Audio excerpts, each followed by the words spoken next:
ZTO, c'est chaque semaine un témoignage ou un enseignement, celui d'un témoin, d'un laïc ou d'un religieux, d'une personne qui s'est engagée avec passion à suivre le Christ, une personne qui apporte un message, qui répond à ceux qui traversent les épreuves, ceux qui souffrent, ceux qui doutent de Dieu ou du vide, ceux qui cherchent la vérité, la sagesse et l'amour, dans les religions et les sagesses. Bref, c'est chacun d'entre nous, chrétien ou athée, ou d'une autre religion, qui ignorons si souvent que l'amour absolu et divin existe, qu'il est très proche, qu'il est incarné en la personne du Christ, celui qui est à la fois Dieu et homme, celui qui est au cœur de notre cœur, qui nous connaît mieux que nous-mêmes et qui nous attend tout le temps.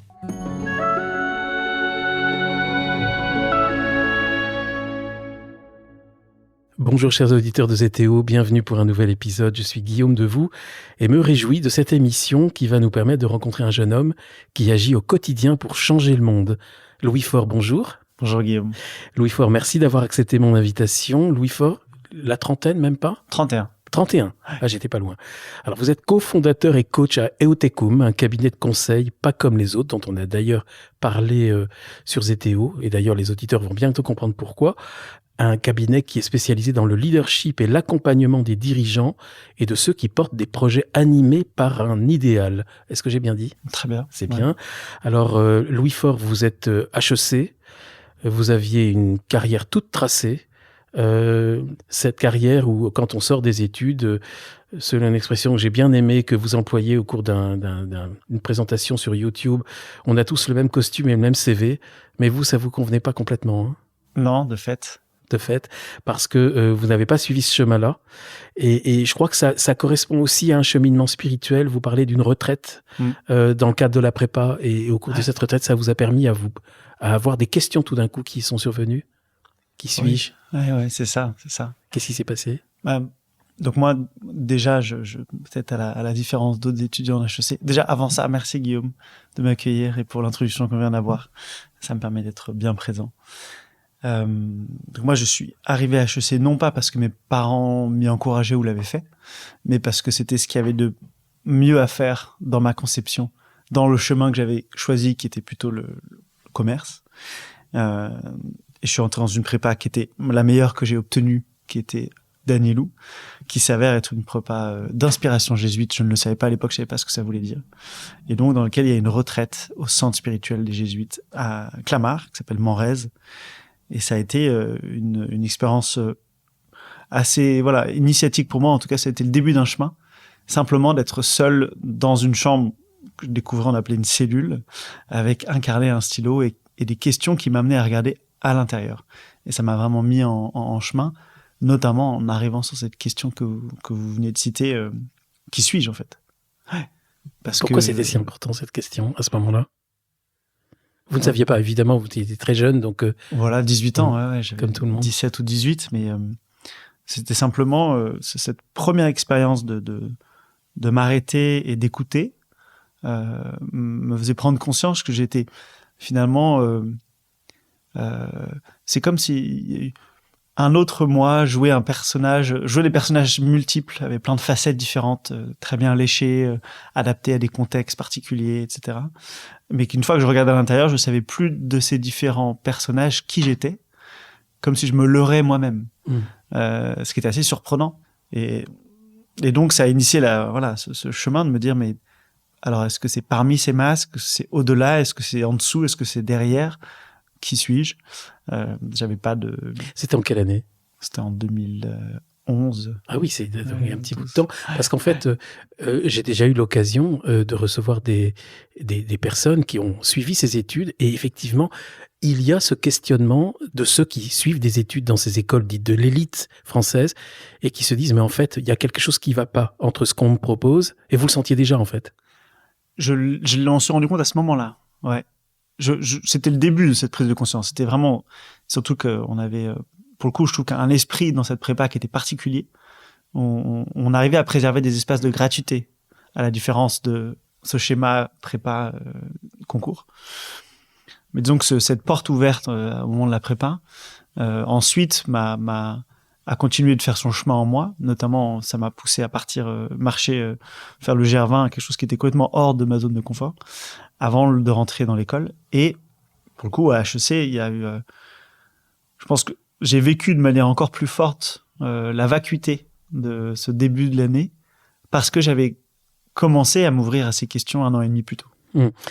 Et là, vous avez l'idée que peut-être qu'un moyen d'avoir des éléments de réponse, c'est de partir, c'est d'aller à l'étranger, d'aller loin. C'est ça. En fait, je pense que ce qui va être important aussi d'entendre, peut-être pour les autres échanges qu'on aura après, c'est qu'il y a à chaque fois, il y a une surprise là-dedans. C'est pas tout à fait de ma propre intelligence ou en écho à quelque chose que j'ai vu autour de moi, mais c'est une intuition un peu plus fine qui m'a amené d'ailleurs à choisir cette retraite, alors que j'ai pas grandi dans un environnement chrétien, même plutôt très anti-clérical, très épidermique par rapport à l'Église.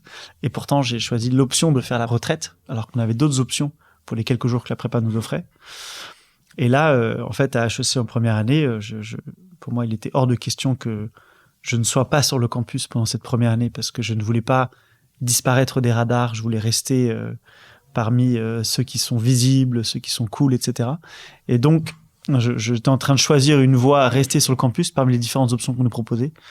Et là, c'est une bonne amie qui a été un compagnon, une compagnonne à ce moment-là, qui m'a un peu percuté. Elle me dit, Louis, arrête, c'est pas toi de rester sur le campus, de faire des chorés et de lever de l'argent pour des assos.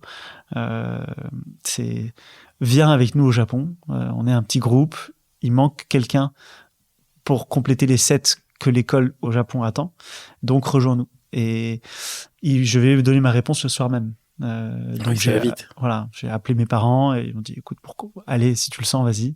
J'ai aussi cette chance. Et donc, c'est ça qui j'avais pas du tout imaginé le voyage, mais c'est quelqu'un plutôt qui m'a révélé, il y a ça en toi, honore-le d'une certaine manière et rejoins-nous. Mais alors là, en Asie, vous êtes resté longtemps, pas qu'au Japon. Alors, voilà, j'ai eu 2 voyages en Asie, mais ce premier, j'ai vécu 7 mois cette fois au Japon, à la fois un échange et puis un stage à Singapour. Et j'ai vécu quelques voyages en solitaire qui ont été très transformants pour moi. Voilà. Et c'est plutôt, voilà. Donc, j'ai vécu ces 7 mois en Asie et ça a effectivement changé beaucoup de choses pour moi. Parce qu'à nouveau, on parle de contraste. Revenir ensuite en 2e année à HEC, je voyais un contraste encore plus grand entre la qualité de vie et d'expérience que j'avais pu expérimenter en étant dans des milieux extrêmement différents. Le Japon, on peut pas difficilement faire plus différent culturellement parlant. Me révéler parfois quelque chose d'un peu terne que je pouvais trouver voilà, parfois sur le campus, dans certaines interactions, dans des événements organisés, etc. Et c'est ça qui vous emmène à prendre la décision d'aller aux Philippines? C'est ça. Élever des poulets. Voilà. Voilà, donc c'était le trajet tout à fait tracé, pas tout à fait en fait. Quand on sort d'HEC, élever des poulets. C'est ça. C'est pas le truc théoriquement. Non, mais c'est effectivement été pour une suite de choses qui sont venues me dérouter, portées par des personnes. Au moment de rentrer, on doit choisir une année de césure. Et je vous dis, ce contraste que je percevais avec ce que j'avais vécu dans ces voyages en solitaire ou avec des personnes qui me révélaient, comme cet ami d'ailleurs, un peu plus qui j'étais et un peu moins ce que je valais superficiellement par le nom de l'école, par mes citations, etc. M'a en tout cas libéré d'une certaine pression de devoir correspondre. J'ai aussi la chance de vivre une famille assez artiste, assez libérée par rapport à ça, donc j'ai eu tout ce bagage qui m'a aidé. Mais c'est aussi à nouveau une amie qui est venue un peu me percuter quand je lui ai présenté les différentes choses auxquelles je pensais pour mon année de césure. Je pensais à San Francisco, une start-up dans la data un peu sexy. Paris, aussi une start-up un peu sexy, pareil.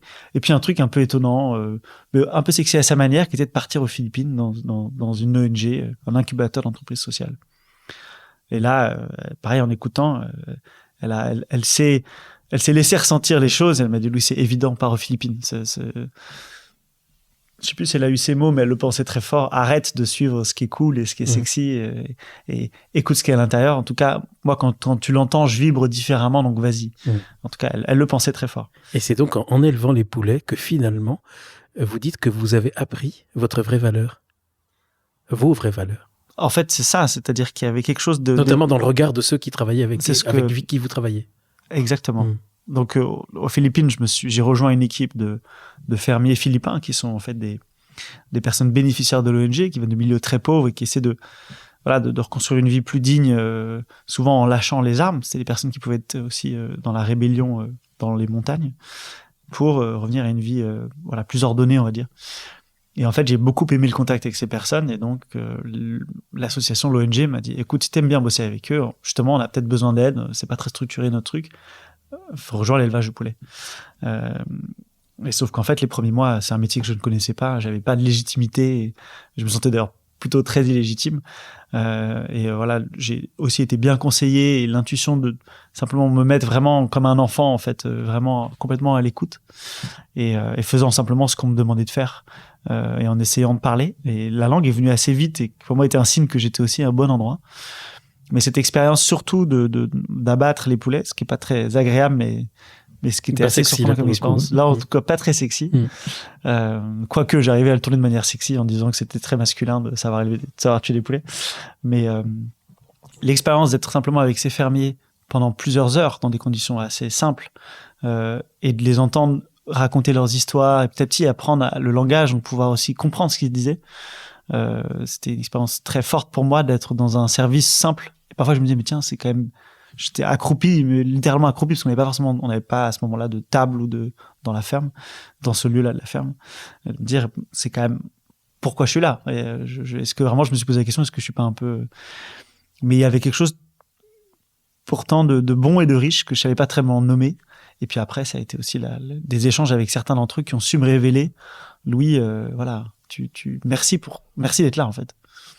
Vous dites que c'est dans leur regard que vous avez compris que ils voyaient que j'étais honnête, que j'étais fiable, et que c'est des choses qui vous ont bâti en quelque sorte à ce moment-là. Exactement. À cet endroit plus, à certains égards, qu'à HEC. Oui, c'est vrai que à HEC, comme dans les études, on va recevoir des notes pour quelque chose qu'on aura bien fait. Qu'on aura bien préparé, qu'on aura mis de l'intelligence dedans. Et puis parfois, on a quand même aussi des professeurs qui nous révèlent un peu plus profondément. Mais moi, à HEC, on n'avait pas la même proximité avec les professeurs qu'on peut avoir au collège ou au lycée. Et là, j'avais des personnes, c'est un poids d'autant plus fort qu'ils étaient d'une autre culture, ils me l'exprimaient dans des mots de leur langue. Des personnes auprès de qui je me sentais pas... Je croyais pas pouvoir avoir tellement de valeur. C'est-à-dire que j'étais face à des hommes assez masculins, tatoués, anciens rebelles, et une dureté de vie. Et moi, j'étais ce privilégié blanc aux mains qui saignent rapidement en maniant des outils. Et j'ai pas du tout reçu ça. Donc, il y avait aussi cette surprise de recevoir de ces personnes si différentes de moi que je pouvais aussi un petit peu, parfois un peu idéaliser aussi d'une certaine manière, et certainement ils m'idéalisaient aussi. Hein, ça peut être réciproque parfois, mais ils allaient chercher ils m'emmenaient bien plus profondément on est frères et merci d'être avec nous, non pas que tu nous apportes quelque chose d'extraordinaire parce que tu fais, mais simplement avec leurs mots, ils me disaient ta présence nous fait du bien en fait, ta présence est bonne. Et je crois qu'entendre ta présence est bonne était profondément transformateur pour moi. Vous dites vous vous sentez en fait soit vous vous sentez vous-même et il y a la joie que vous ressentez. Et il y avait une très grande joie. Oui. Ouais, très, c'est bon signe. Je découvrais que ça pouvait être bon signe. Ouais. Et ça a duré combien de temps? 1 an? Alors, cette partie d'élevage avec les poules de manière très simple, c'était les 9 premiers mois, avant de proposer un projet qui allait un peu plus loin, qui s'appelle Freebirds. Voilà. Mais pour moi, c'est un peu des moments de grâce, ces premiers mois où c'était pas encore structuré, j'avais pas encore de responsabilité par rapport à ça. Il y avait quelque chose d'assez... j'étais juste là et je récurais les enclos et je réparais les enclos. J'abattais, j'allais chercher des poussins. C'était assez simple, en fait. Et c'était très très bon et c'est là que j'ai appris la langue en fait. Après je progressais plus tellement, à ce moment-là j'ai surtout j'ai vraiment intégré très profondément je pense les moments que j'ai vécus avec ces personnes. Et qu'est-ce qui se passe après après ces quelques mois d'élevage de poulets? Qu'est-ce que vous savez, qu'est-ce que vous allez faire? Est-ce que vous avez déjà une voie plus claire? En fait, ce qu'il faut comprendre aussi, c'est qu'en parallèle de cette vie très simple, voilà, aussi vivre dans des dortoirs, etc., avec d'autres volontaires français, hein, j'étais pas seul avec des Philippins, mais il y avait aussi le fondateur de cette ONG qui m'a repéré parmi les étudiants français qui venaient, parce que voilà, il avait compris qu'HEC c'était un peu la meilleure école en France, en tout cas dans les classements d'écoles de commerce. J'étais celui qui faisait une émission peut-être un peu les plus radicales parmi celles qui nous étaient proposées, parce que les autres travaillaient plutôt aux côtés d'entrepreneurs et faisaient plutôt des fichiers Excel, etc. Et il avait vu que j'avais cette aisance en anglais et en tagalog. Et donc, il m'a très vite emmené faire des conférences avec lui, avec des entrepreneurs philippins, pour convaincre des Philippins très aisés de se donner pour le développement de leur pays. Et donc, c'est-à-dire que je commençais à vivre quelque chose d'assez étonnant, de conditions très très simples, de vie quotidienne et de mission. Et de temps en temps, on partait à Manille dans des super endroits pour témoigner, ou ailleurs aux Philippines, ou ailleurs dans le monde. Et donc, je commençais à vivre un petit peu quelque chose d'extrêmement riche, d'être avec les plus pauvres des plus pauvres, et aussi des personnes très aisées et très influentes. Et de suivre ce fondateur, on parlera plus tard, qui a eu ses excès, très graves d'ailleurs, mais qui avait des talents extraordinaires, comme celui qui m'a marqué profondément, moi qui avais ces différents masques, capacité à être profondément lui-même, quel que soit son interlocuteur, que ce soit le vice-président du pays, que ce soit un fermier. Il y avait une même dignité chez lui, et du coup qu'il renvoyait à la personne en face. Et ça m'a beaucoup inspiré, je crois. Bon, après, j'ai peut-être vu qu'il y avait des excès aussi là-dedans, quelque chose de plus contrôlé que je ne le pensais, mais ça m'a quand même ouvert une porte sur il est possible, et c'est d'ailleurs bon d'être soi, quel que soit l'interlocuteur, parce que je m'ancre d'abord dans une conscience de la dignité profonde de la personne en face de moi et de la mienne. Et ça crée une qualité de relation, c'est ce que j'ai vu avec ces fermiers, qui était assez extraordinaire. Donc je ne pouvais que continuer. Tout ce que je savais, c'est que je voulais continuer cette expérience. Et vous l'avez continué. Et donc on l'a continué en imaginant simplement un modèle d'élevage qui avait plus de sens que ce qu'on faisait jusqu'à maintenant, parce qu'on cherchait quand même des modèles économiques qui permettaient de sortir les plus pauvres de la pauvreté. Et c'était d'élever des poulets, un croisement d'une race française du Sud-Ouest bien en chair, avec un poulet philippin un peu croisé aussi, mais assez local, très résistant aux conditions climatiques compliquées. Et voilà, et qu'on élevait dans des conditions assez simples, avec beaucoup de choses en circuit court, ce qui nous permettait d'augmenter la valeur ajoutée de tout petits élevages. Et donc ça a duré pas mal d'années. Et ça, donc Freebirds, je l'ai géré. Alors gérer, c'est un grand mot, c'était un petit projet expérimental. On est monté jusqu'à 1000 poulets en même temps, c'est quand même pas énorme pour une entreprise.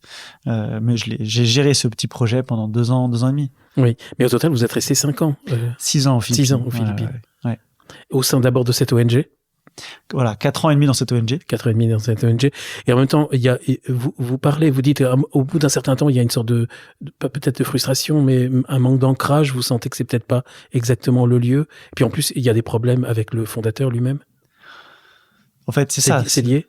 Je pense que c'est effectivement une atmosphère globale d'une association qui lutte contre la pauvreté à très grosse échelle, mais qui a développé ce projet expérimental avec le fondateur centré sur l'économie sociale et solidaire dans le domaine agricole, principalement, et qui en fait était une vitrine qui attirait énormément. C'est-à-dire qu'on avait des milliers de visiteurs par an, des visiteurs très influents d'ailleurs qui pouvaient venir.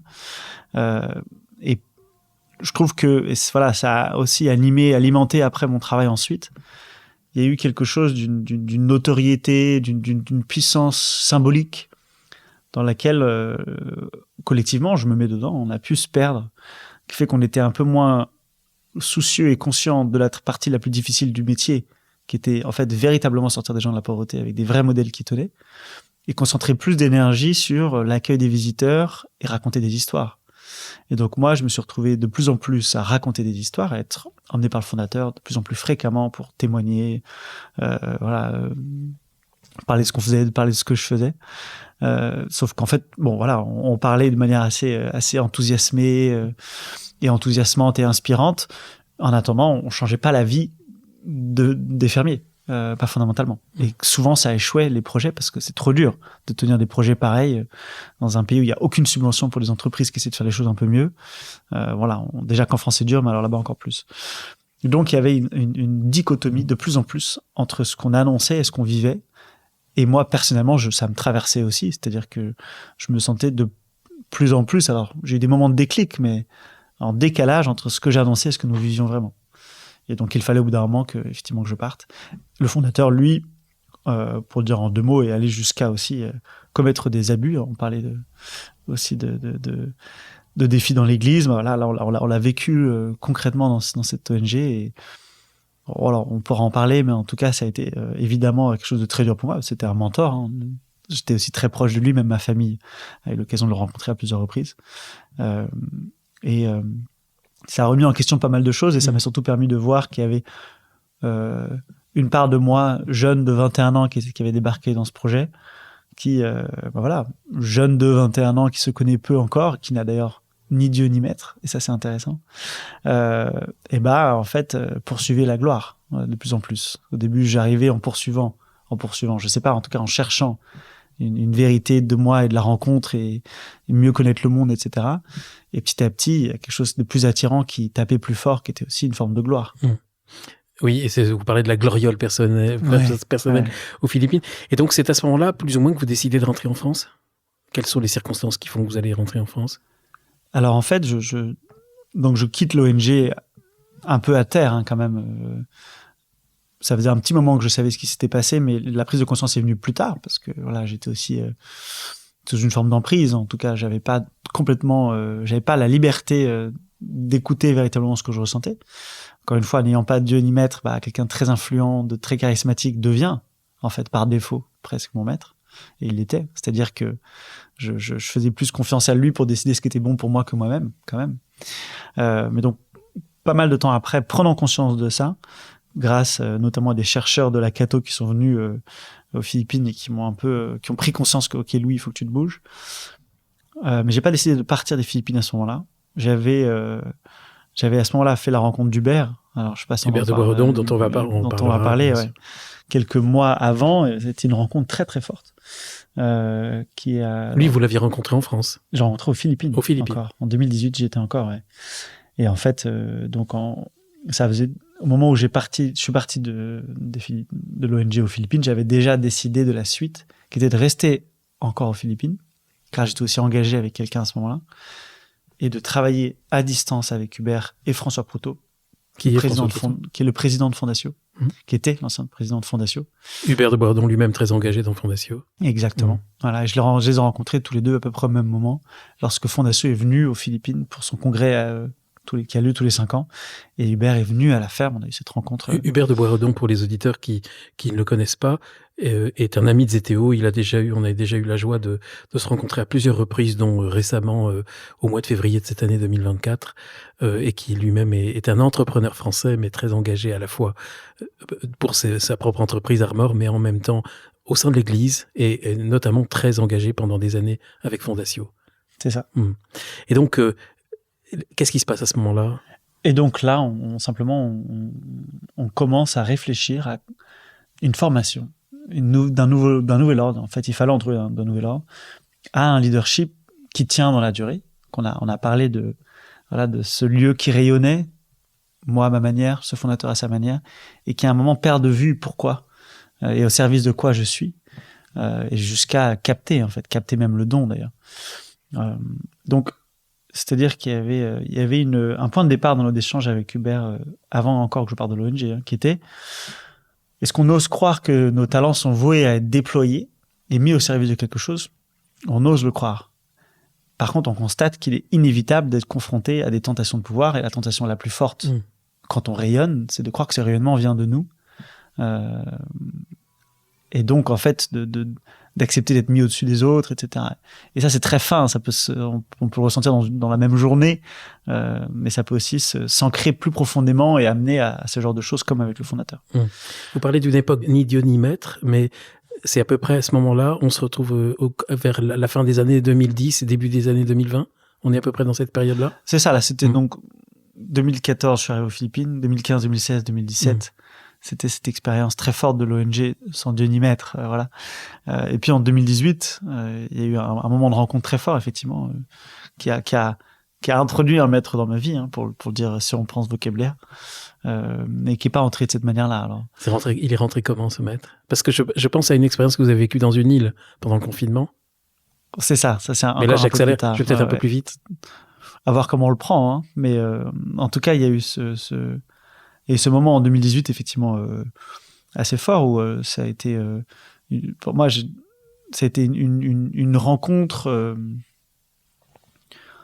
avec l'Esprit Saint, en fait. Si je le décris comme ça aujourd'hui, c'était, je croyais pas tellement que Dieu existait. C'est pas une parole, c'est pas quelque chose qui me parlait d'un Dieu. Cependant, ces expériences en Asie, etc., m'avaient aussi ouvert à une intériorité et à m'ouvrir en fait à possibilité de croire qu'il y avait quelque chose de plus grand qui dépassait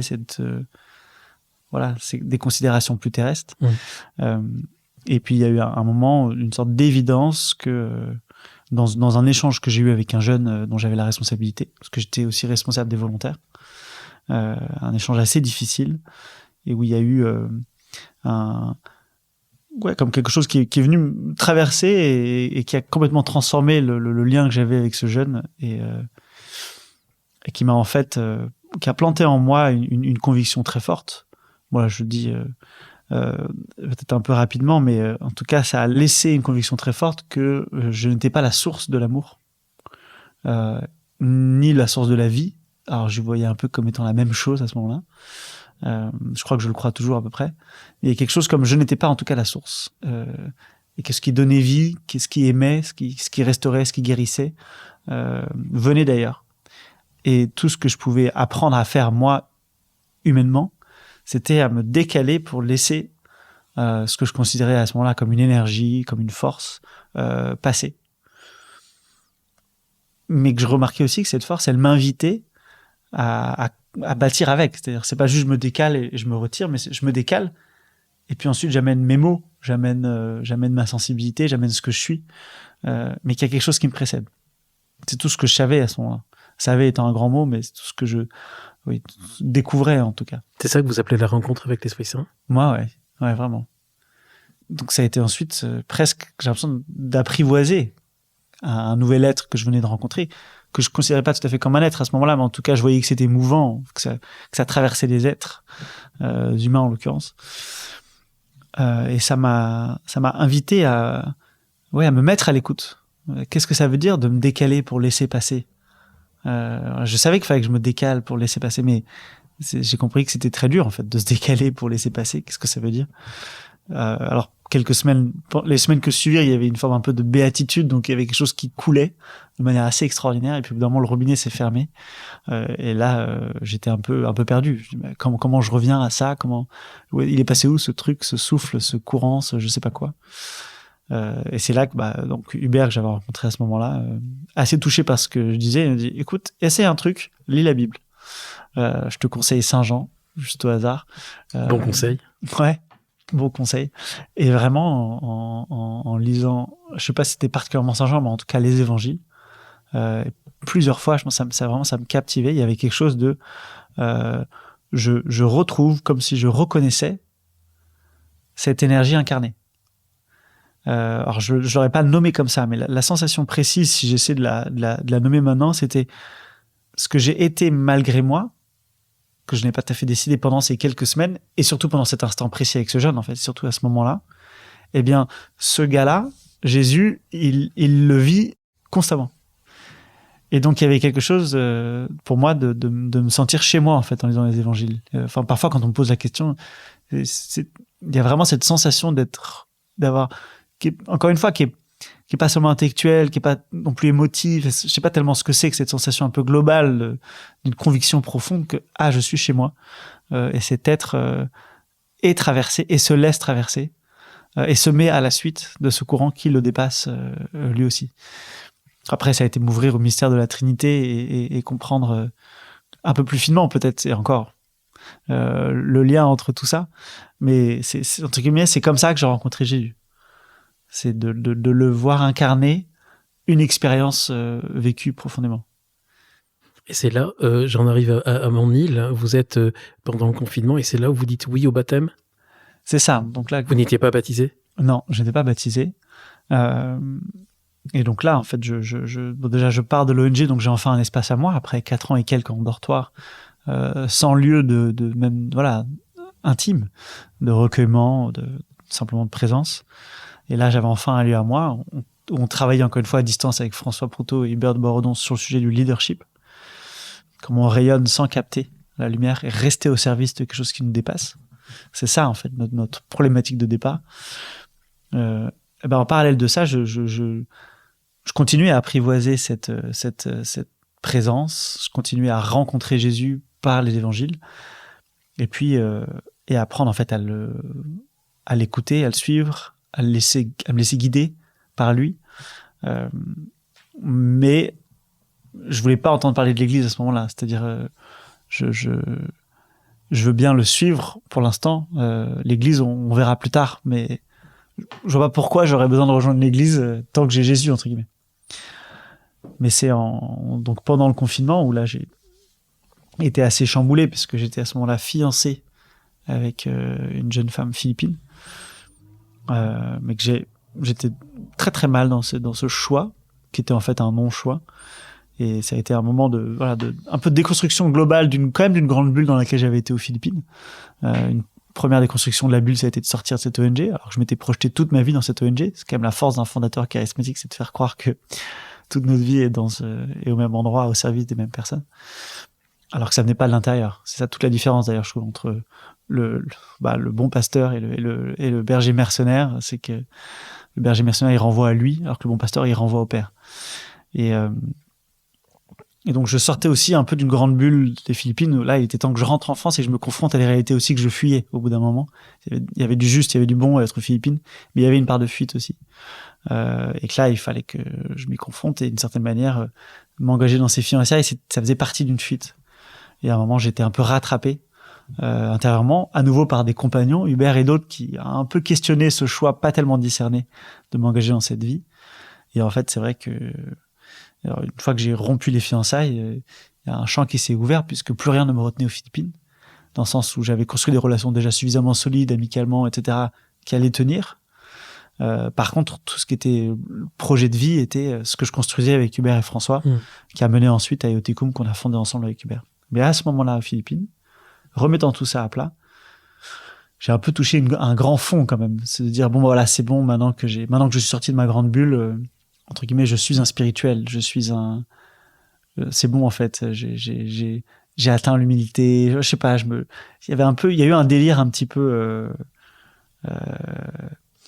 un peu un délire des grandeurs, hein, de me dire, je crois que c'est bon, je suis un peu Jésus en fait. J'ai mes 20 et quelques, j'ai ma sagesse, j'ai ce que j'ai traversé, et c'est bon en fait. Et presque, je me ressentais parfois, comment il serait là, il serait comme ça, il irait comme ça. D'où la barbe et les cheveux longs? Non, quand même pas. Non. Mais il y avait quelque chose, en tout cas, un peu un peu une dérive, en fait, de certaine manière. Aussi parce que j'étais seul à ce moment-là, ayant rompu les fiançailles, étant à distance de beaucoup de gens, étant un peu isolé, avec peu d'internet. Et là, j'ai été assez percuté, notamment beaucoup par Hubert à ce moment-là, qui m'a un peu mis face à la question, si tu rentres en France, tu fais quoi, en fait, de cette foi dans le Christ qui a émergé, en fait. Aux Philippines, c'est facile de dire je crois en Jésus. En France, c'est une autre histoire. Qu'est-ce que t'en fais? Comment tu t'engages, en fait?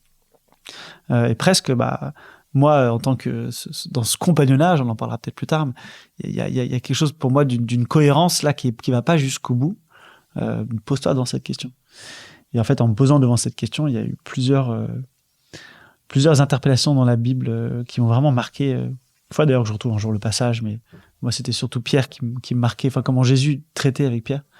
Et il y avait quelque chose quelque part de voilà, votre génération a honte de moi. Et il y avait un truc, mais si vraiment je te suis et je suis cohérent, je dois pas avoir honte de toi et je dois pouvoir te porter sur mon front d'une certaine manière. Et donc ça c'était une première chose. Et la deuxième chose, c'était aussi d'avoir vécu un peu cette nuit, de réaliser après coup que j'étais complètement déboussolé, que je savais plus du tout qui était Dieu, qui ne l'était pas. J'étais un peu... Et que là, il y a eu un message aussi très fort, je sais pas de quelle manière il est venu, mais voilà, un chrétien seul, un chrétien en danger. C'était pas comme ça que c'est sorti, mais c'était, attention, tout seul, tu retombes dans ce sur quoi t'as pu tomber. T'as besoin des autres, et surtout, cette église que tu critiques, elle est tout autant pécheresse que toi, elle est tout autant pauvre et imparfaite que toi. Donc, de croire n'en ayant pas besoin, c'est justement te maintenir dans l'illusion d'une certaine perfection, d'une certaine maîtrise. Et donc, il y avait une évidence d'un chemin de croissance pour moi qui m'attendait dans le fait de rejoindre cette église profondément imparfaite. Et de demander le baptême. Et donc de demander le baptême. Que vous allez recevoir à Paris 2 ans plus tard, je crois. 2 ans plus tard, à l'église Saint-Ignace. Ouais, j'ai bien lu mes notes. Ouais, et donc c'est en même temps le moment où vous rentrez en France. Et donc là, je rentre en France. Et c'est dès ce moment-là, on est en 2020, 2021, c'est ça, où vous avez ce projet avec Hubert de Boisredon de créer Eoticum. C'est ça. C'est-à-dire que ça fait 1 an et demi avec Hubert et François, mais surtout avec Hubert, qu'on a avancé sur cette question d'une formation à un leadership qui reste aligné dans la durée et qui ose se déployer et se risquer au service de quelque chose qui le dépasse.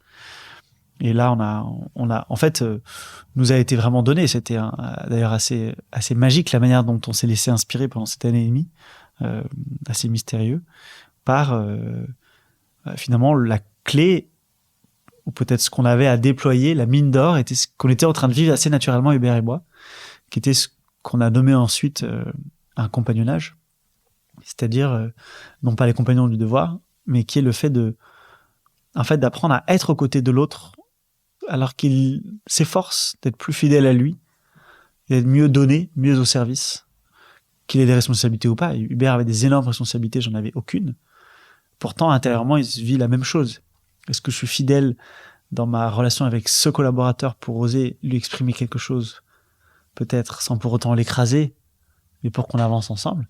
Est-ce que moi, Louis, j'ai aussi ce leadership, parce qu'on parle de tout autant de leadership, dans ma manière d'interagir avec un membre de ma famille pour lequel il faut qu'on avance, ou de prendre des choix pour moi-même.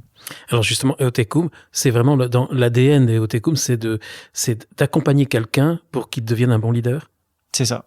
Mais en fait, c'est une école de leadership. C'est une école de leadership qui passe notamment par le coaching, mais c'est un coaching qui est inspiré de cette expérience de compagnonnage, qu'on invite aussi à faire dans Eotecum, qui est rentré dans une relation réciproque, c'est-à-dire que je vais pouvoir être à tes côtés dans ton chemin et t'interpeller parce que tu fais de même pour moi. Et qu'en fait, c'est un apprentissage de leadership, mais d'un leadership particulier, qui est comment je me fais compagnon de l'autre, comment je laisse l'autre être compagnon de moi-même, me faire grandir dans mon leadership, comment moi j'apprends à l'autre à grandir dans son leadership. Et donc voilà, avec Hubert, on a donc formalisé ça pendant 1 an et demi, et rentrant en France, il était la question de comment on l'amène maintenant dans des situations très concrètes, de personnes qui sont vraiment à responsabilité, qui sont pas dans le jargon dans lequel on est tous les deux depuis, et avec François, donc tous les 3 depuis 1 an et demi. Et c'est là qu'on pense à créer une entreprise et qu'on crée Eotecum, qui veut dire « je vais avec toi ». C'est un néologisme à partir du latin. Parce que c'est avant tout l'expérience de être ensemble, aller avec. Et qu'on pense que c'est ça qui... Voilà, c'est une école de leadership parmi d'autres. En tout cas, c'est celle qu'on vit et qu'on propose. Avec Jésus aux manettes, quelque part. En tout cas, c'est pas comme ça qu'on l'exprimerait dans Eotecum. Et je dirais même pas forcément aux manettes. Mais en tout cas, nous, notre inspiration, c'est en fait, d'être conscient que dans cette expérience de compagnonnage, c'est nous mettre dans la possibilité de co-créer avec lui. Parce qu'on va au bout de ce que humainement on peut faire. Et après, c'est la grâce qui fait le reste. C'était la question que je voulais vous poser, parce que j'avais noté, c'est pour apprendre à agir en co-créateur aux côtés de Dieu. Ah oui? Vous l'aviez lu dans ce que... Oui, je l'ai lu, oui, dans les notes que vous m'aviez envoyées. Ouais. Oui. Bah, en fait, fondamentalement, c'est ça maintenant. Eotecum est une entreprise qui se dit pas chrétienne parce qu'on considère Bien pas l'être en tant qu'entreprise. Par contre, on ne se cache pas dans notre inspiration, qui est pour nous ce leader qui est capable, en fait, de vivre ça pleinement.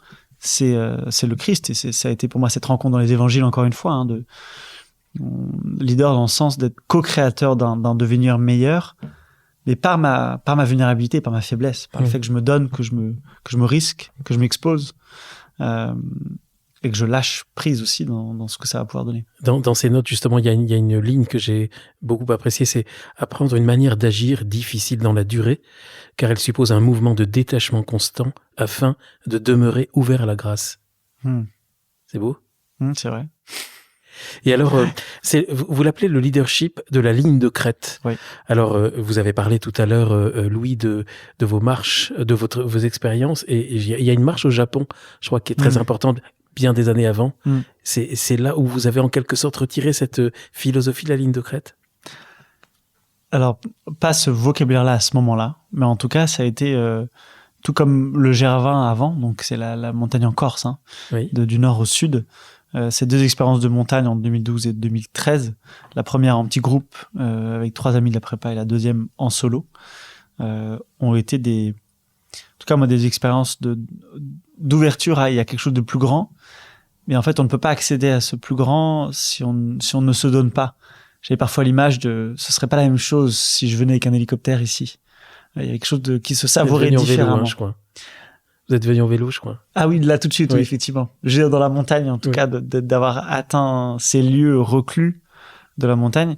Je sais plus si c'est dans ce texte-là que je l'exprime et que j'avais l'impression d'avoir pour que la montagne m'autorise à la découvrir, j'avais aussi à donner de ma personne en portant mon sac et en marchant pendant certains jours, en fait. Et je crois que plus généralement, ça m'a ouvert à cette invitation à se donner. Maintenant, la ligne de crête en tant que telle qu'on l'utilise aujourd'hui, c'est un mot qui nous est venu avec Hubert il y a 2 ans, et qui est venu compléter un outil qu'on avait déjà développé, et en fait qui essaie simplement de décrire l'effort humain d'agir de la manière la plus ajustée possible pour faire avancer une situation donnée, et que cette ligne de crête elle est souvent entre plusieurs versants, et on va dire le versant, l'un des 2 versants est de rester dans un statu quo, ce que je connais, de pas me risquer, ne pas oser dire ce qui va peut-être bousculer, ne pas oser partager ce que je porte. Mais quand je me risque à le faire, en fait, je sors d'un versant un peu protégé, je m'expose aux vents et marées, et là, je peux basculer dans l'autre versant, qui est ce versant en fait où on laisse la peur nous terrasser. C'est pour ça que je parlais de la marche au Japon, c'est sur l'île d'Hokkaido, je crois, parce que vous évoquez très bien. Il y a un très beau texte que vous avez écrit où il y a effectivement ces 2 versants. Et on trouve cette ligne de crête. C'est marrant, vous fassiez ce pont, et j'avais pas du tout mais moi je croyais que c'était intentionnel. Ah non, c'est pas du tout. D'accord. Ouais, c'est marrant, j'avais pas fait le lien avec ce texte. Mais c'est vrai qu'en plus, si je repense à ça, l'intuition de la ligne de crête c'est drôle, était déjà là un peu en 2013. Était là. Donc, entre d'un côté les ours où il fallait pas trop qu'on descende parce qu'il y avait des forêts avec des ours, et de l'autre des sortes de parterres de fleurs très agréables, et puis au milieu le chemin qui traçait, et donc entre une certaine zone de confort, c'est un peu tiré par les cheveux peut-être, mais un lieu doux et confortable, mais qui n'est voué qu'à être une étape sur le chemin, et la vraie ligne de crête, en fait, qui est rester en mouvement vers quelque chose que je n'atteins jamais complètement, mais qui m'entraîne en avant. Et ça, pour moi, qui est vraiment la vie chrétienne. Il n'avait nulle part où reposer sa tête. C'est une phrase qui nous marque beaucoup avec Hubert, d'un mouvement un peu perpétuel, qui est parfois un peu décourageant. C'est-à-dire qu'on a l'impression d'être arrivé quelque part, et par exemple, un palier un peu professionnel intérieur, et en fait, on réalise qu'il faut se remettre en mouvement, ce qui n'est pas évident. Justement, le compagnon, c'est celui qui vient m'aiguillonner un petit peu pour rester dans ce mouvement, parce qu'il croit en moi, parce qu'il sait que ce que je porte est important, et qui m'aide sur ce chemin de rester en mouvement, à traverser les peurs de tomber dans les ravins, quoi. Donc le compagnon, effectivement, et là on est vraiment au cœur de cette initiative d'Eotecum, c'est qu'on n'y arrive pas seul, et que c'est cette idée de créer des binômes de compagnonnage. Ouais. Et vous pouvez en parler un petit peu ? Tout à fait. Ouais. Parce que ça, c'est le cœur de l'activité que vous avez aujourd'hui. Exactement. Ouais. C'est-à-dire que dans Eotecum, on a cette conviction profonde qu'un tel leadership, que nous on nomme de la ligne de crête, s'apprend et se vit dans une altérité. Et nous, on propose une altérité particulière, qui est cette relation réciproque de compagnonnage. C'est-à-dire que moi, je vis avec les personnes que j'accompagne en coaching sur une période donnée, mais c'est pas la même réciprocité que dans le compagnonnage. Mais en fait, à l'issue d'un coaching, on propose aux personnes, vous avez atteint une nouvelle ligne de crête, vous êtes sorti d'une forme de zone de confort, vous avez trouvé une posture plus ajustée à l'aujourd'hui et à vos aspirations. Et maintenant, dans la conscience que vous n'allez pas le tenir dans la durée, cette ligne. Et ça, c'est pas pour accuser ou pour juger, mais c'est une conviction profonde qui nous rappelle à notre humilité en tant qu'être humain. C'est-à-dire que cette posture ajustée, elle se tient pas dans la durée. Les choses évoluent et je suis appelé à rebouger demain. Et donc, c'est l'invitation à ancrer ça dans un compagnonnage. Et donc, souvent, les personnes, à l'issue d'un coaching, cherchent quelqu'un dans leur entourage qui se verrait cheminer avec eux dans une réciprocité. C'est elles-mêmes qui trouvent leur compagnon. C'est elles-mêmes qui trouvent. D'accord. Donc, il y a en quelque sorte 2 phases, si je comprends bien. Il y a une partie de coaching qui est peut-être plus individuelle.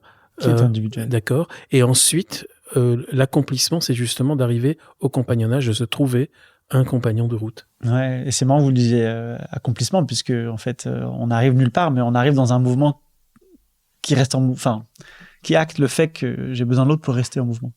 Maintenant, ça c'est certaines personnes, mais on accompagne aussi des binômes qui viennent direct à 2. Il n'y a pas eu de coaching avant, parce qu'il n'y avait pas ce besoin.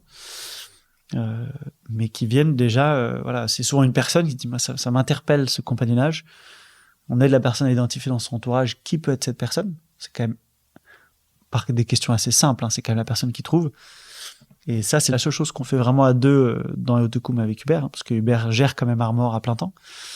Mais ça, c'est de temps en temps, il donne son temps pour cette formation-là, où on forme donc des binômes, que l'un des deux vienne d'un coaching ou pas du tout, à apprendre à ancrer dans la durée, et ça prend 1 an, on les suit pendant 1 an avec un point tous les 3 mois, à ancrer cette relation un peu particulière, un peu singulière, d'un accompagnement réciproque assez cadré, avec quelqu'un qui est quand même quelqu'un en qui on a confiance, qui est un ami, mais où il y a une intention de croissance et de progrès très particulière, qui nous engage en fait.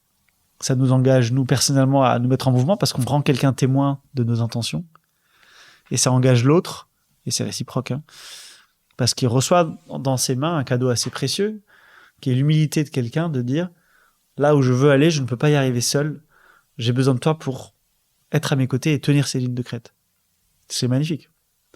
Et donc, ça engage aussi le meilleur de la personne pour être aux côtés de l'autre. Et le fait que ce soit réciproque est d'autant plus fort parce que, et de la même manière, moi, je t'offre aussi ce cadeau. Et fais-moi aussi le cadeau d'être témoin à mes côtés. C'est donc ce qu'on vit avec Hubert depuis 6 ans maintenant. Et qu'on essaie de transmettre.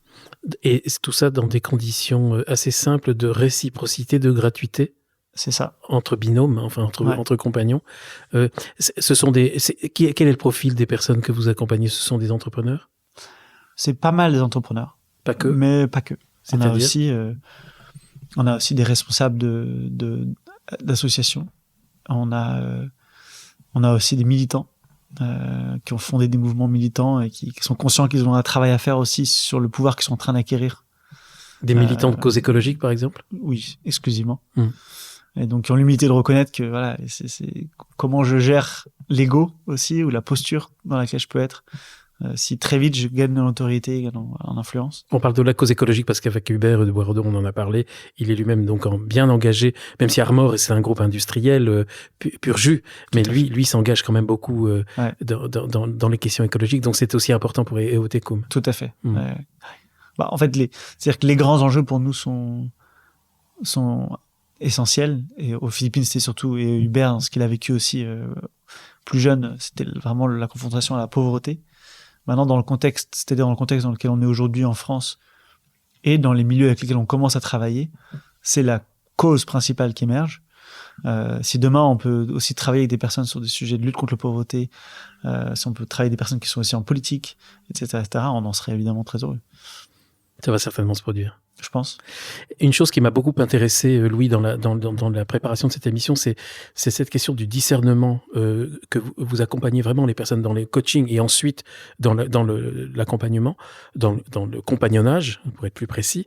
C'est cette question d'avoir un discernement, d'aider ces personnes qui sont en fait tout le temps tiraillées entre des idéaux, des aspirations profondes et puis des réalités, des contingences économiques, matérielles qui sont parfois totalement contradictoires et qui constituent en fait leur quotidien. À ces personnes. Alors vous faites comment pour ça? Tout à fait, c'est une autre manière de représenter la ligne de crête. En réalité, effectivement. On la quitte pas. On la quitte pas. Mais on a des limites, des contraintes et des opportunités, mais en tout cas, on a un réel. Et il y en a des envies, des aspirations. Et on peut souvent se dire, non, compte tenu de mon réel, ce n'est pas, je peux pas considérer ces idéaux, ces valeurs, ces aspirations que j'ai qui me titillent un peu, remettons un couvercle dessus, en fait. Je vois pas comment ça peut rentrer dans ce concret. Et ce qu'on croit avec Hubert, pour le coup, là, c'est vraiment une conviction profonde et qui s'ancre, en fait, profondément dans notre foi, hein.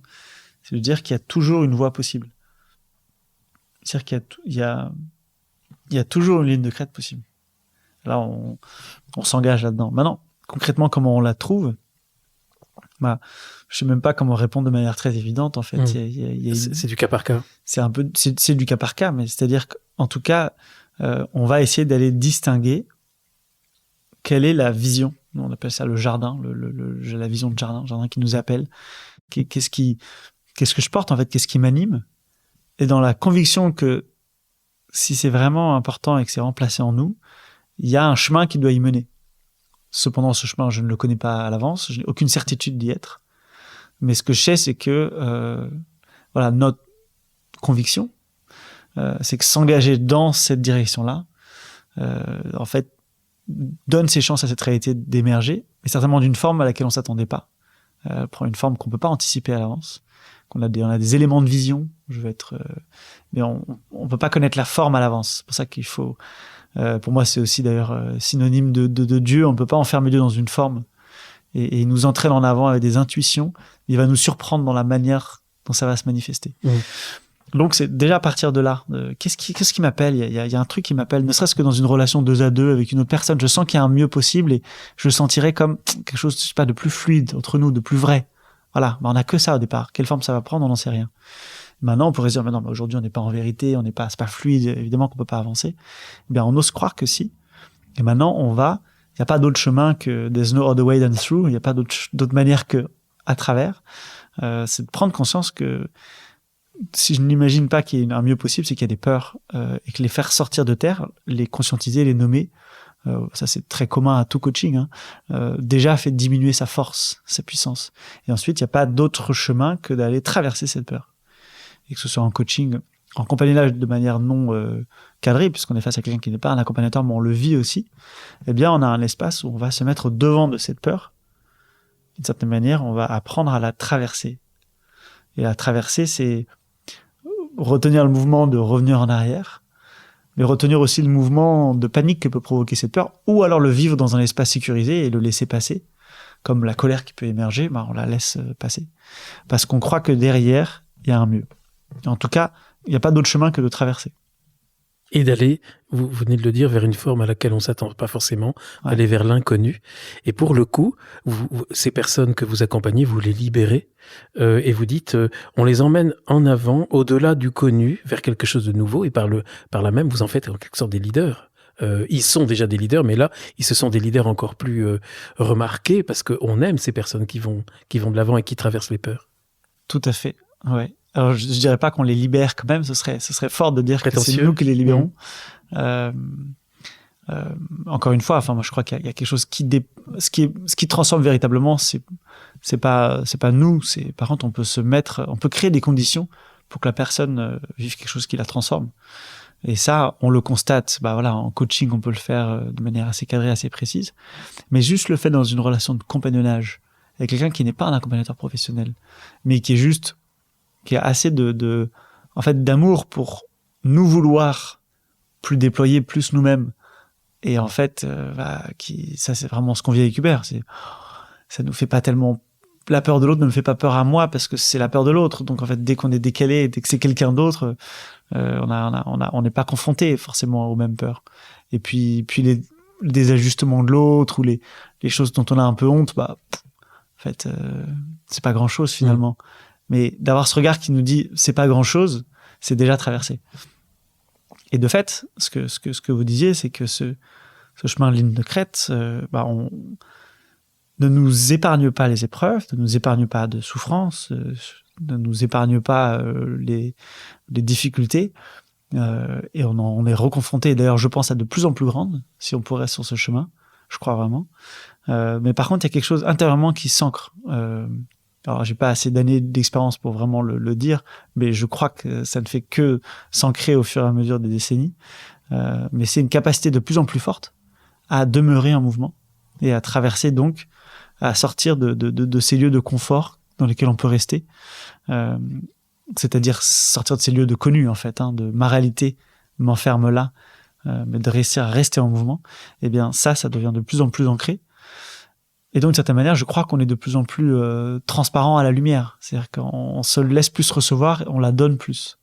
Donc oui, je crois qu'il y a un leadership aussi qui émerge, qui peut être plus source d'une plus grande, déjà je pense d'un plus grand bonheur, qui est pas plus facile, mais qui est un plus grand bonheur, mais aussi qui a une fécondité plus grande. Mais par contre, avec des défis qui augmentent tout autant. Parce qu'on rayonne plus, donc on peut d'autant plus être exposé à de la flatterie, à se croire, encore une fois, attends, c'est quand même génial ce qui se passe, c'est quand même que je suis un peu génial. Et donc, c'est pour ça qu'on a toujours besoin du compagnon, même si on est un super leader, du compagnon, et pas que d'ailleurs. C'est un des moyens de rester ajusté, mais ce n'est pas le seul, c'en est un parmi d'autres. En tout cas, ce qui est certain, c'est que ce cheminement nous rend plus perméables à la grâce, je crois, et plus donné, et donc aussi plus fécond, et donc aussi plus rayonnant.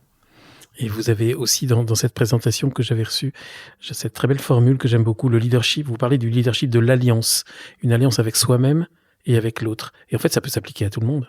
Tout à fait. Ouais. Bah, c'est vrai qu'en fait, fondamentalement, moi, j'ai l'impression qu'on n'invente rien de nouveau. Hein. Fondamentalement, c'est ce que j'ai reçu par la conversion. C'était un appel profond à essayer de vivre dans cet amour auquel en tant que chrétien on est appelé en fait, parce qu'on croit en un Dieu qui est amour et qui n'est qu'amour et qui est toute puissance d'amour,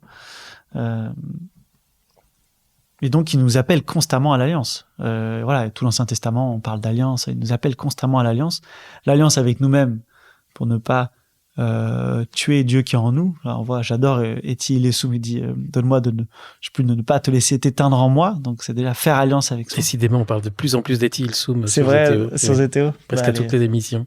Ça m'étonne pas. Je dis ça, mais j'ai jamais lu ces livres encore. Mais c'est une citation qui m'a toujours marqué.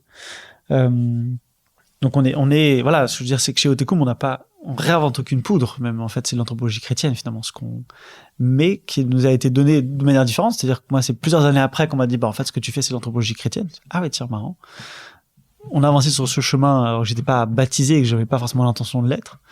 Mais en attendant, il y a quelque chose qui se retrouve je crois, une invitation profondément chrétienne à se faire le prochain de l'autre. Pas François dit ça dans Fratelli Tutti, se faire le compagnon de l'autre. Donc c'est peut-être une autre formulation qu'on va avoir. Aimez-vous les uns les autres. C'est aussi tendre la joue gauche, qui est cet acte absolument inouï et humainement à peu près impossible à faire, mais que dans la grâce peut nous être donné de vivre à certains moments de notre vie. Et que tout ce travail de chrétien, c'est se disposer à ça. C'est pour ça, comme je le disais, que ça peut s'appliquer à tout le monde. Alors évidemment, Otekum est dans un projet professionnel d'entrepreneur, mais en fait, chaque auditeur qui n'est pas forcément entrepreneur peut aussi se retrouver ici. Exactement. Dans ce chemin de leadership de l'Alliance. Vous avez des exemples à nous donner, sans forcément les nommer, mais de personnes que vous avez accompagnées et qui ont été métamorphosées en quelque sorte par l'accompagnement des Otekum. Ouais.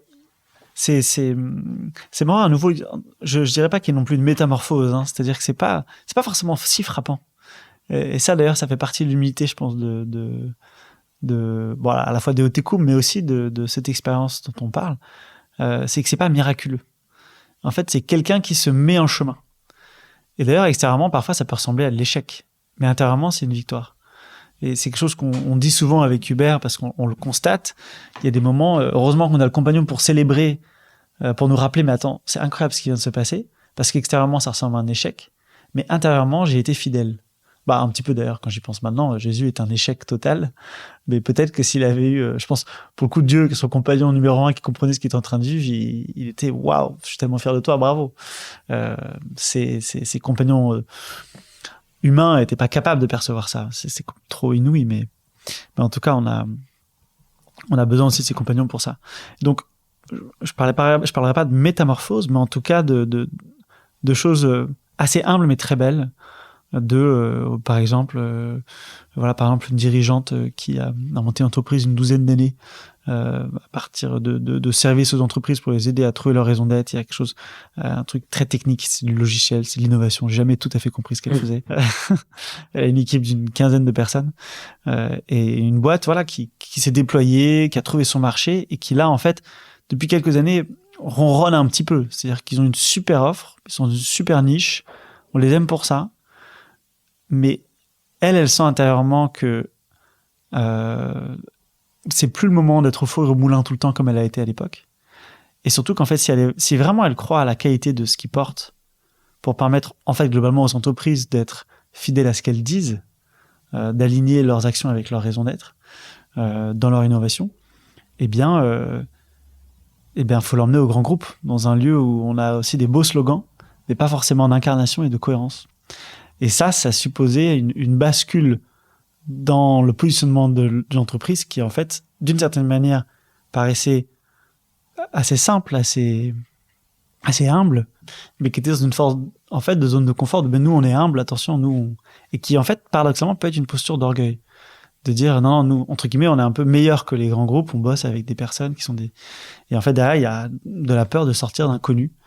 Et on voit souvent un peu des organisations qui peuvent un peu pécher par humilité, et qui est en fait une autre forme d'orgueil. C'est peut-être plus facile de réformer une petite structure qu'une grande, d'agir même pour vous auprès d'une plus petite structure qu'un groupe. Je pose la question, je ne sais pas. Ouais, non, je pense qu'en tout cas, c'est-à-dire que donc moi je suis du coaching avec la personne dirigeante, et de fait, aujourd'hui je suis encore avec des structures qui montent jusqu'à des petites ETI. ETI, ça veut dire entreprise de taille intermédiaire. Donc c'est maximum 500 employés, il me semble. Quand même. Mais je sais qu'aussi, moi, en termes d'expérience de coach, ça fait 3 ans. Je pense que dans 10 ans, j'aurai la capacité et peut-être avant, de coacher des personnes dans des grands groupes. Mais je sais que j'ai à monter en capacité pour être capable d'accompagner aussi des personnes qui sont face à des défis de ligne de crête qui sont encore plus le marteau et l'enclume. Donc il y a une tension plus forte. Donc pour moi, il y a la même espérance au milieu. Une ligne de crête est toujours possible. Hubert, en fait, dans ce compagnonnage, on s'accompagne, et donc je l'accompagne aussi depuis 6 ans. Il a une boîte de 2500 employés avec des trucs parfois qui paraissent insolvables, et on trouve toujours des voies. Donc moi, cette expérience, elle est profondément ancrée. Simplement, dans le coaching, on a 2 heures tous les mois sur 10 séances, et il faut qu'on provoque, il faut qu'on permette que se vive une bascule. Donc on n'a pas beaucoup de temps. Et donc là, c'est plutôt là, moi, mon humilité de coach, elle va être là, c'est de reconnaître que c'est un métier qui s'apprend dans la durée, et que j'ai à grandir en capacité aussi, pour être face à des enjeux de pression beaucoup plus grands. Et notamment, si un jour on travaille avec des gens qui sont dans le monde politique, moi, ça aurait beaucoup de sens de travailler avec des gens dans le monde politique. On est face à un degré d'enjeu encore plus grand, parce qu'on est face à des règles du jeu qui sont tout sauf lettres. Et donc, d'introduire quelque chose de radicalement différent dans la manière d'agir va faire surmonter des épreuves d'autant plus grandes. Il va falloir être plus malin, plus efficace, plus créatif. Voilà. On a beaucoup parlé d'Hubert de Boisredon, qu'on salue au passage quand il écoutera cet épisode. Ça se passe comment, la complémentarité? Parce que Hubert, vous avez peu de choses en commun, vous avez 30 ans de différence. À part HEC? Ouais, je crois qu'on a l'essentiel en commun. C'est-à-dire qui est notre foi déjà, oui. Et puis je pense une manière de la vivre qui est en fait qui nous a été donnée de manière parfois en fait assez proche, d'abord une rencontre assez jeune, très forte. Et Hubert en parle dans son premier livre, L'esprit souffle, suis-le, de vraiment Dieu t'aime. Moi, dans ce moment de rencontre dont j'ai parlé en 2018, fondamentalement, j'entendais un message très intérieur, mais qui me disait tu cesses de te battre pour vivre, cesse de te frayer un chemin dans la vie, laisse-toi te recevoir de moi, en fait. Alors j'entendais pas un de moi, parce que je mettais pas une personne, mais moi j'avais l'image d'un jardin, c'est pour ça que j'utilise le vocabulaire du jardin, un jardin qui était déjà tout prêt, qui n'attendait que moi pour m'allonger, alors que je me frayais un chemin dans une jungle. Et donc on a en commun d'abord cette fois, on a aussi en commun, et c'est ça qui a été le début de notre amitié, notre compagnonnage, une même aspiration à se donner, qui nous a amené, lui également, tout jeune diplômé d'HEC, au Chili, à monter une banque de microcrédit auprès des plus pauvres. Il y a vécu 7 ans. Contigo, qui veut dire avec toi. Et on a créé aujourd'hui Eotecum, je vais avec toi. Donc, il y a quelque chose dans l'ADN chez l'un et l'autre, assez proche. Mmh. Et aussi d'un lien avec les jésuites. Lui a été accompagné pendant plus de 30 ans par un frère jésuite. Et moi, voilà, ce début d'expérience que j'ai dit à Morez, dont j'ai parlé, mais aussi beaucoup de lecture et une grande proximité avec les jésuites dans une manière de relire les choses, de tenir des carnets, d'être dans du discernement, et quelque chose dans laquelle on se retrouve en fait. Donc on partage une spiritualité, et puis surtout on partage une spiritualité qu'on a reçue tous les deux de Fondatio, qui est une spiritualité de la mission en fait, du chrétien en action, qui a la conviction profonde, c'est ça dont je parlais avec cette ligne de crête, que le monde est déjà sauvé. La conviction profonde qu'il y a toujours une troisième voie possible, et qu'on peut pas la créer de nos propres mains, mais on peut nous risquer, nous mouiller, nous mettre en avant pour qu'elle émerge. Et je crois que c'est ça qui nous rejoint, c'est ça qui nous... Voilà. Maintenant, il y a beaucoup de complémentarité entre nous, mais on a l'essentiel en commun. Vous venez de dire, c'était justement en lien avec ma prochaine question, Louis, le monde est déjà sauvé. Quelle est votre vision du monde actuel qui est quand même plutôt inquiétante? Il y a une vision lucide qui est terrifiante, absolument terrifiante. Parce qu'on a parlé de l'écologie, mais il y a les guerres, il y a tout, il y a le terrorisme, les épidémies, il y a beaucoup de choses qui sont inquiétantes aujourd'hui. Très, très inquiétantes, très, très inquiétantes. Parce que pour moi, ce qui est le plus dur à vivre, c'est la conscience que moi, j'appartiens à une société sur cette terre et à une époque où on a le plus contribué au dérèglement actuel et on en est les derniers à en souffrir. Et donc pour moi, de vivre avec cette injustice, alors je pense évidemment aux personnes qui subissent les crues à Calais ou qui subissent les sécheresses, etc. Donc on les subit aussi, de fait. Mais pas dans les mêmes proportions que les personnes du Pakistan ou du Bangladesh, ou de plein d'autres zones, et qu'on a une responsabilité historique et actuelle très très forte. Et donc ce que je trouve difficile, c'est de voir qu'on va vers des mouvements de population monstrueux, mais que ces populations, et c'est déjà le cas aujourd'hui, migrent majoritairement dans les pays limitrophes qui sont déjà eux-mêmes très pauvres. Donc de voir en tout cas un emballement de violences provoquées par ça, des déplacements de population dans des zones déjà sinistrées, ça crée de la tension sur des ressources. Et de vivre avec cette conscience que d'une injustice fondamentale sur laquelle j'ai peu de pouvoir. J'ai eu la chance de naître ici, dans cette famille, qui me donne la liberté de faire ce que j'aime aujourd'hui. Et maintenant, mon rôle, c'est d'en faire le meilleur usage possible.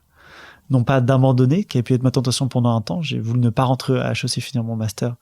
Et une petite tentation d'orgueil derrière, mais de lâcher mes privilèges. Et c'est les familles philippines, justement, avec qui je pouvais en parler, qui me disaient, mais au contraire, Louis, c'est une insulte pour nous si tu abandonnes ton privilège.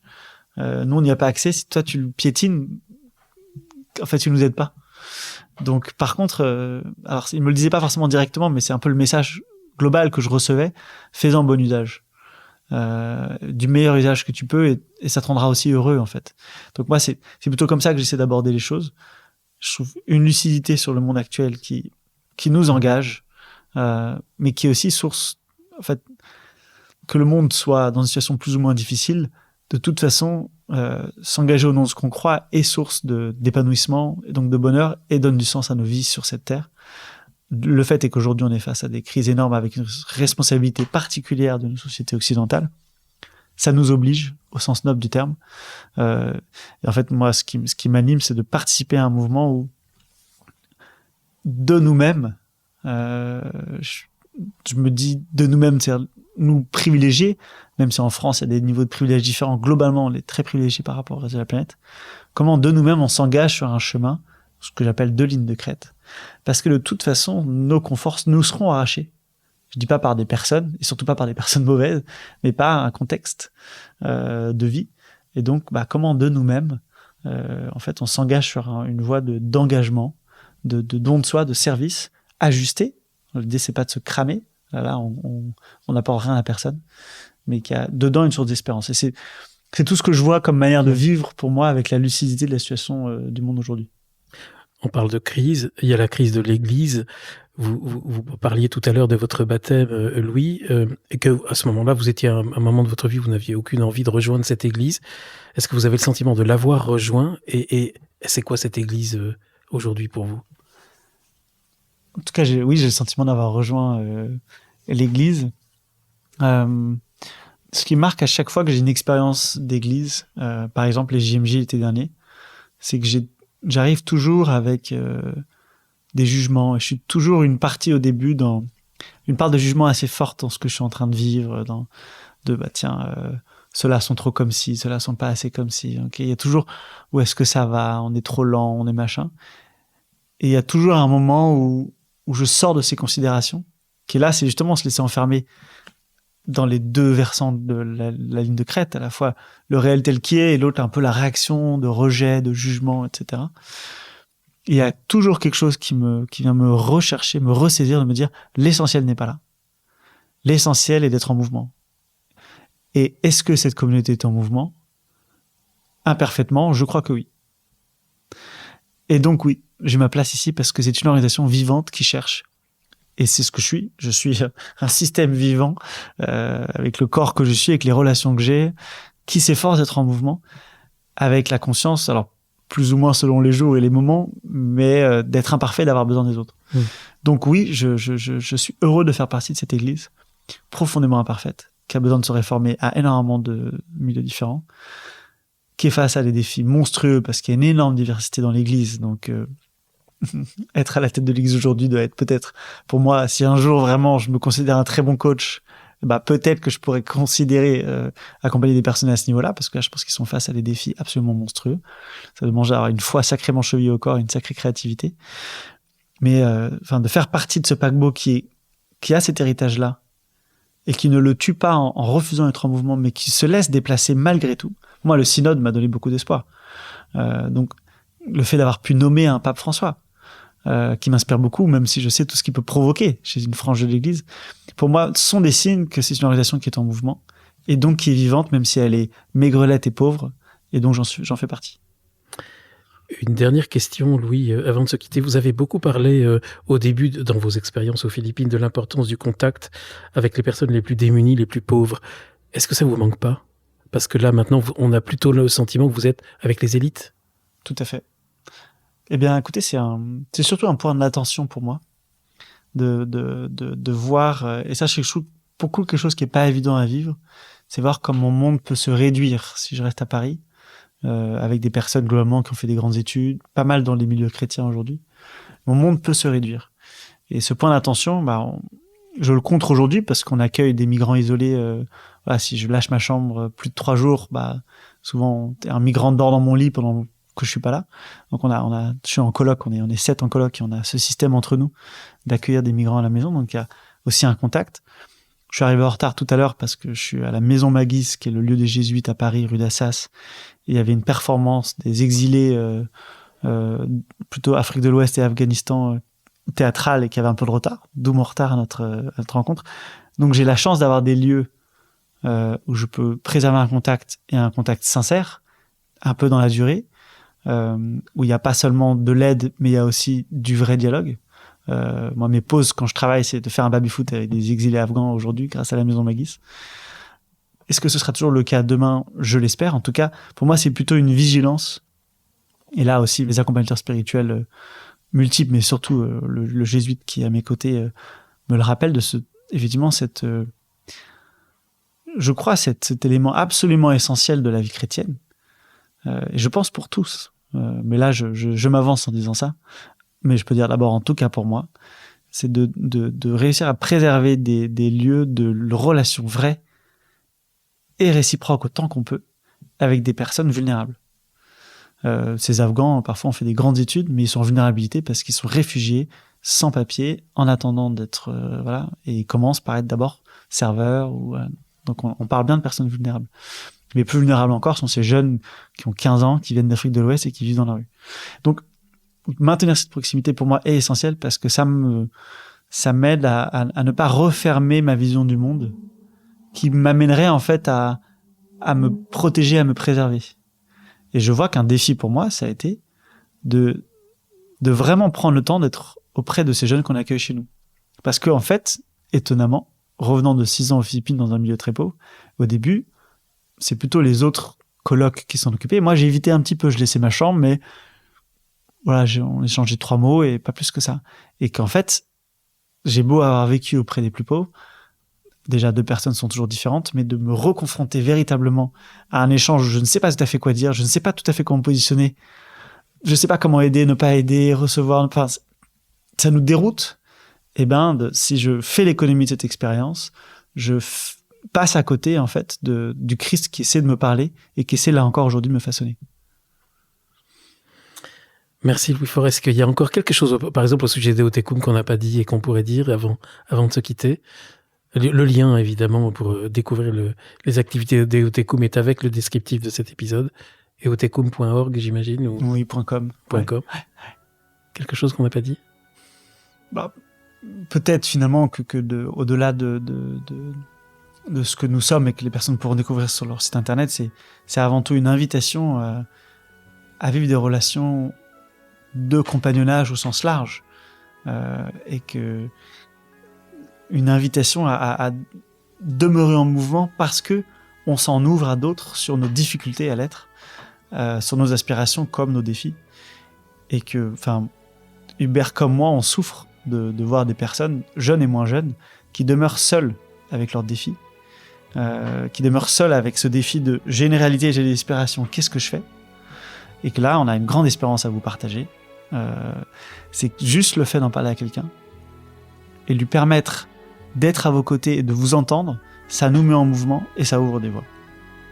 Merci Louis Faure. Merci Guillaume. Merci chers auditeurs et à bientôt pour un